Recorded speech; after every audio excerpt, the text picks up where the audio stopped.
Hi മക്കളെ, കുറേ കുട്ടികൾ മെസ്സേജ് അയക്കുന്നുണ്ട്. സാറേ പൊളിറ്റിക്സിലെ ഇമ്പോർട്ടൻറ്റ് ക്വസ്റ്റ്യൻസ് ഞങ്ങൾക്ക് പറഞ്ഞു തരാം, ഞങ്ങൾ അത് പഠിച്ചോളാം, ലൈവിൽ കയറിയിട്ട് ഞങ്ങൾ കണ്ടോളാം, അല്ലെങ്കിൽ വീഡിയോസൊക്കെ അവിടെ ഉണ്ടല്ലോ ഞങ്ങൾ കണ്ടോളാം, ക്വസ്റ്റ്യൻസ് ഞങ്ങൾക്ക് പറഞ്ഞു തരാം, അല്ലെങ്കിൽ ഇമ്പോർട്ടൻറ്റ് ടോപ്പിക്ക് ഞങ്ങൾക്ക് പറഞ്ഞു തരാം. മക്കളെ, നിങ്ങളെ ഒരിക്കലും നിരുത്സാഹപ്പെടുത്തില്ല നമ്മൾ. അതിന് വേണ്ടിയിട്ട് തന്നെ നമ്മൾ 7ാമത്തെ ചാപ്റ്ററിൽ മുതൽ നിങ്ങൾക്ക് ലാസ്റ്റ് ചാപ്റ്റർ, അതായത് നമ്മുടെ 9ാമത്തെ നമ്മുടെ ഗ്ലോബലൈസേഷൻ വരെയുള്ള കുറച്ച് ചാപ്റ്ററിൽ നിന്നും ഏറ്റവും ഇമ്പോർട്ടൻ്റ് ആയി മോസ്റ്റ് റിപ്പീറ്റഡ് ആയിട്ട് ചോദിച്ചിട്ടുള്ള കുറച്ച് ക്വസ്റ്റ്യൻസ് ആണ് നമ്മൾ നോക്കുന്നത്. അപ്പോൾ നമുക്ക് നോക്കാം. അത് ഇൻക്ലൂഡിങ് എസ് ആണ് കേട്ടോ. എസ് ഉൾപ്പെടെയുള്ള മോസ്റ്റ് റിപ്പീറ്റഡ് ക്വസ്റ്റ്യൻ ആണ്. ഇതല്ലാതെ വേറെ വീഡിയോസ് നമ്മൾ ചെയ്യുന്നുണ്ട്. ഇത് മോസ്റ്റ് റിപ്പീറ്റഡ് ആയിട്ടുള്ള കുറച്ച് ക്വസ്റ്റ്യൻസ് ആണ്. അതായത് വർഷങ്ങളോളം ചോദിച്ച് നമ്മൾ പറയില്ലേ, തഴമ്പിച്ച ക്വസ്റ്റ്യൻ ആണ്. ഓക്കെ, നമുക്ക് നോക്കാം. ഫസ്റ്റ് 7ാമത്തെ ചാപ്റ്റർ, അതായത് 1.7 ചിപ്കോ മൂവ്മെൻറ്റ് അറിയാലോ നമുക്ക്. സുന്ദർലാൽ ബഹുഗുണ ആ മരത്തിനൊക്കെ കെട്ടിപ്പിടിക്കുന്ന ഒരു സംഭവങ്ങളൊക്കെ ഒരു എൻവിയോൺമെൻറ്റൽ ഇഷ്യൂ ആയിരുന്നു, ഒരു മൂവ്മെൻ്റ് ആയിരുന്നു. ഏതെന്ന് പറയുന്നത് നമ്മുടെ സുന്ദർലാൽ ബഹുഗുണ നേതൃത്വം നൽകിയ ചിപ്കോ മൂവ്മെൻറ്റ്. അത് കൃത്യമായിട്ട് നോക്കി വെക്കണം.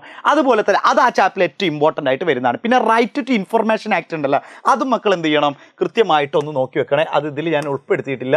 അതും എന്ത് ചെയ്യണം, റൈറ്റ് ടു ഇൻഫർമേഷൻ ആക്ട് എന്നുള്ള കേട്ടോ. റൈറ്റ് ടു ഇൻഫർമേഷൻ ആക്ട് 2005 പാസ്സായ ചിപ്കോ മൂവ്മെൻറ്റ്, ആ ചാപ്റ്ററിൽ തന്നെ ഇത് രണ്ടും ഒരുപാട് തവണ മാറി ചോദിച്ചാൽ. പിന്നെ ആൻറ്റി അറാക്ക് മൂവ്മെൻ്റ് ഒക്കെ അറിയാമല്ലോ. പിന്നെ നെക്സ്റ്റ് ചാപ്റ്ററിൽ പഞ്ചാബ് അക്കൗണ്ട്, അതായത് പഞ്ചാബ് കരാർ, പഞ്ചാബ് ഉടമ്പടി ഉണ്ടായിരുന്നു. ഹർചൻ സിംഗ് ലോങ്കവാളും നമ്മുടെ രാജീവ് ഗാന്ധിയും തമ്മിലുള്ള ഒരു കരാറായിരുന്നു. അതിൽ ഏകദേശം 5-6 കരാറിൽ വ്യവസ്ഥകൾ പറഞ്ഞിട്ടുണ്ട്.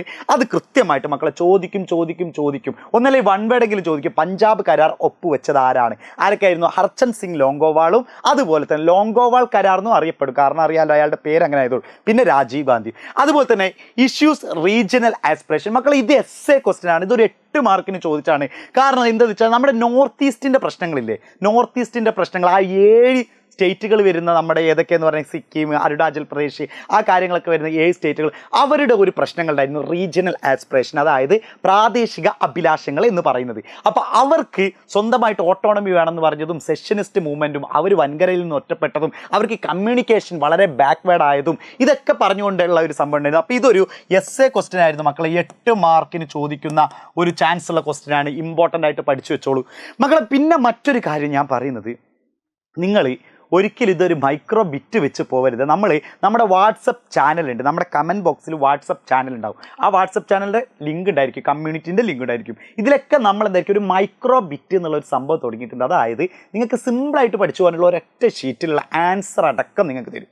Most repeated question. മക്കൾ, ഇതൊരിക്കലും നിങ്ങൾ പ്രിൻ്റ് എടുത്തിട്ട് നിങ്ങൾ പോക്കറ്റിലിട്ട് കൊണ്ടുപോകല്ലേ, അതൊരു എജുപോർട്ടിനൊരു ചീത്തപ്പേരായിരിക്കും. അപ്പോൾ അത് ചെയ്യരുത്. നിങ്ങൾക്ക് പഠിക്കാൻ വേണ്ടിയിട്ടാണ് ഏറ്റവും ഷോർട്ടാക്കിയിട്ട് നമ്മൾ തരുന്നത്. അപ്പോൾ വാട്സപ്പ് ചാനലിലേക്കും ജോയിൻ ചെയ്യാൻ മറക്കരുത്. നമ്മുടെ കമൻറ്റ് ബോക്സിൽ ലിങ്ക് ഉണ്ട്.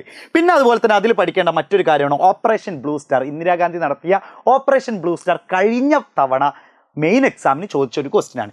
പിന്നെ അതുപോലെ തന്നെ main issues Indian politics in the period after 1989. 1989 ശേഷം നടന്ന സംഭവ വികാസങ്ങൾ നമുക്കറിയാം. ബാബരി മസ്ജിദ് തകർക്കൽ, പുത്തൻ സാമ്പത്തിക നയം, ന്യൂ എക്കണോമിക് പോളിസി, അങ്ങനെയുള്ള കുറച്ച് കാര്യങ്ങളൊക്കെ എന്ത് ചെയ്യുക, മനസ്സിലാക്കി വെക്കുക. അത് ഞാൻ ഇവിടെ തന്നെ നോട്ട് ചെയ്ത് വെച്ചിട്ടുണ്ട്. ഈ സംഭവങ്ങളൊക്കെയാണ്, ഈ 5 കാര്യങ്ങൾ എന്തെന്നാണ് നമ്മുടെ 1989 ശേഷം വന്ന പ്രധാനപ്പെട്ട എന്താണ് ഡെവലപ്മെൻറ്റ് അല്ലെങ്കിൽ സംഭവ വികാസങ്ങളാണ്. പിന്നെ അത് മലയാളത്തിലും കൊടുത്തിട്ടുണ്ട് കേട്ടോ. ഇതാണ് അതിൻ്റെ. ഇനി അടുത്തതിലേക്ക് നോക്കുമ്പോൾ എല്ലാ പാർട്ടിക്കാർക്കും എന്തായിരുന്നു, എല്ലാ പാർട്ടിക്കാരും ഒരൊറ്റ കാര്യത്തിൽ സമവായത്തിലെത്തി, എന്ന് വെച്ചാൽ ഒരു യോജിപ്പിലെത്തി എല്ലാ പാർട്ടിക്കാരും.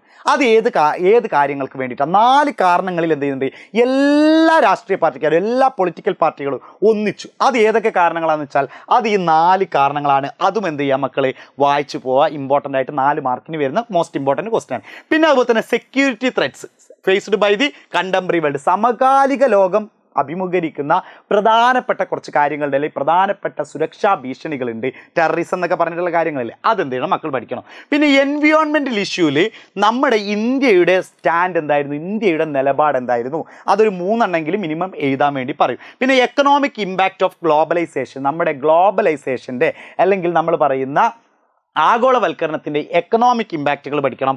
കൾച്ചറൽ ഇമ്പാക്റ്റ്, അതായത് സാംസ്കാരിക ഇമ്പാക്റ്റുകൾ, അതുപോലെ തന്നെ പൊളിറ്റിക്കൽ രാഷ്ട്രീയ ഇമ്പാക്റ്റുകൾ എന്തൊക്കെയാണെന്നുള്ളത്.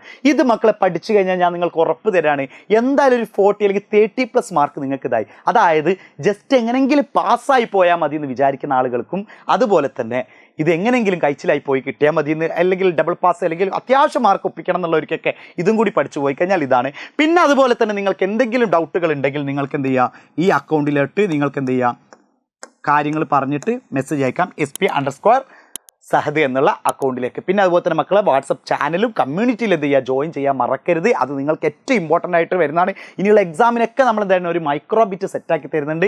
അപ്പോൾ അടിപൊളിയാക്കി തരാം. ഹാപ്പി ആവാം, ഷാറായിട്ട് എക്സാം ചെയ്താൽ. Bye bye bye.